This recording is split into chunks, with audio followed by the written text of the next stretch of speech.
کائنات اپنے اسکول سے واپسی پر اپنی بھانجی کے لیے کھلونے لینے جاتی ہے۔ وہاں اسے ڈرگس دے کر بے ہوش کر دیا جاتا ہے اور اغوا کر لیا جاتا ہے۔ اس کے بعد کائنات کو 4 لوگوں کی طرف سے گینگ ریپ کا نشانہ بنایا جاتا ہے۔ کائنات کا کہنا ہے کہ جیسے ہی وہ ہوش میں آتی اسے ڈرگس دے کر دوبارہ بے ہوش کر دیا جاتا۔ آخر 3 دن بعد وہ وہاں سے نکلنے میں کامیاب ہوئی اور کسی بس ڈرائیور جو کہ اس کے باغ کو جانتا تھا کی مدد سے اپنے گھر پہنچے۔ جیسے ہی گھر پہنچی قبیلے کے لوگوں نے اسے بدکردار کہتے ہوئے کروکری یعنی غیرت کے نام پر قتل کرنے کا کہا۔ کروکری آنر کلنگ یعنی غیرت کے نام پر قتل۔ یہ قتل عام طور پر خاندان کے مرد حضرات کی طرف سے عورتوں کا کیا جاتا ہے، جو کہ عورتوں کے اصول و ضوابط کو توڑنے، شادی سے انکار کرنے، ناجائز تعلقات، طلاق کا مطالبہ کرنے، جنسی حملے کا نشانہ بننے یا اپنے شوہر کے حکم کی نافرمانی کرنے پر کیا جاتا ہے۔ آنر کلنگ کو سندھی زبان میں کروکری بھی کہا جاتا ہے۔ یہ رسم بھارت، پاکستان اور عرب کے مختلف ممالک میں پھیلی ہوئی ہے۔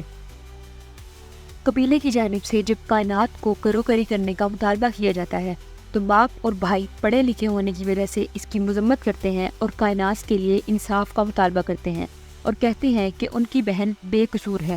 مزید یہ کہ اس کی فیملی کائنات کے لیے انصاف کا مطالبہ کرتی ہے اور کہتی ہے کہ اس کے مجرموں کو سزا ملنی چاہیے، لیکن قبیلے کے وڈیروں نے کائنات کو غیرت کے نام پر قتل کرنے کا اصرار کیا اور اس کی فیملی کو پریشرائز کرنا شروع کر دیا۔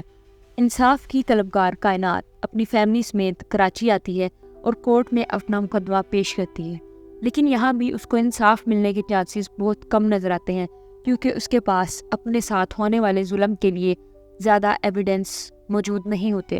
ان 4 مردوں جن کی جانب سے کائنات کو زیادتی کا نشانہ بنایا گیا گرفتار کر لیا گیا اور ان میں ایک سگا باپ اور بیٹا بھی شامل تھے۔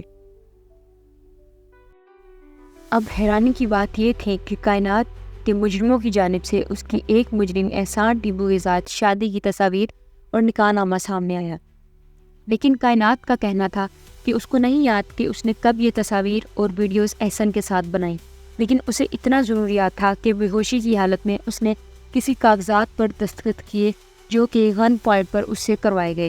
دوسری جانب احسان کا کہنا تھا کہ کائنات کے اس کے ساتھ ناجائز تعلقات تھے اور وہ اپنے گھر سے احسان کے ساتھ شادی کرنے کے لیے بھاگی تھی۔ ان سب ثبوتوں کو مد نظر رکھتے ہوئے عدالت کائنات کے خلاف جاتی ہے اور احسان اور اس کے 3 ساتھیوں کو بے گناہ قرار دے کر چھوڑ دیتی ہے۔ عدالت کے فیصلے کی 1 ماہ بعد ہی کائنات کے بھائی کو گولیاں مار کر قتل کر دیا جاتا ہے۔ کائنات کے مطابق اس کے بھائی کو کائنات کا ساتھ دینے اور اسے غیرت کے نام پر قتل نہ کرنے کی وجہ سے بے دردی سے مارا گیا۔ کائنات ایک بہت باہمت لڑکی ہے۔ کائنات has a way to fight on. As she said, I have suffered so much. How can I give up now? کائنات نے ہمت نہیں ہاری اور انصاف کے لیے لڑتی رہی۔ 2014 میں ملالہ یوسفزئی نے نوبل امن ایوارڈ تقریب میں شرکت کے لیے کائنات کو مدعو کیا اور اس کی ناانصافی کے خلاف جدوجہد اور اس کے حقوق کے لیے کائنات کے موقف کی تعریف کی۔ کائنات آج بھی انصاف کی منتظر ہے۔